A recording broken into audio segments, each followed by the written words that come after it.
Today, I found out the hypocrisy that I have as a coach when I get frustrated at my players when I tell them to do something and I emphasize it and I do it multiple times over a period of time, and then they go back to what they naturally do, and it's almost like I didn't even coach them.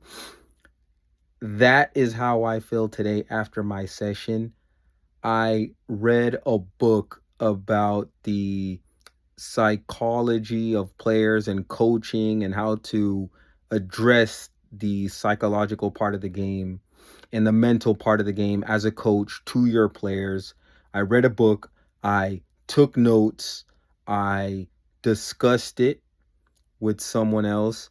I wrote down those notes, printed those notes out, put them put them on my wall to read before I go to training. I looked at an additional notes in my phone saying, and I just made a video about how we as coaches fall or ignore the psychological part of the game. Even though we know it's important, we get so caught up in drills and tactics and all this stuff, and we don't address the psychological part of the game. And then I had a plan about what I was gonna do, and then when the training comes, I think about it after the training, and I'm like, wait, what? All I did was focus on the drill today.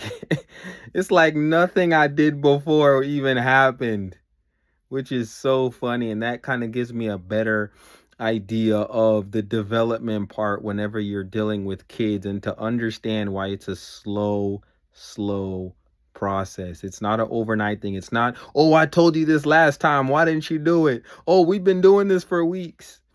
It's man, you got to be so intent. Even when you're intentional, you get so caught up in the moment.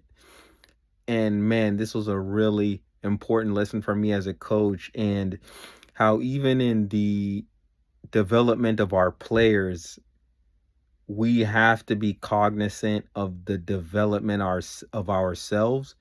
And when our players are, I think sometimes as coaches we put too much onus on the players and we don't even look at ourselves, honestly, and that's a fault of mine that I need to fix. I should be as patient with the kids as I should be as patient with myself.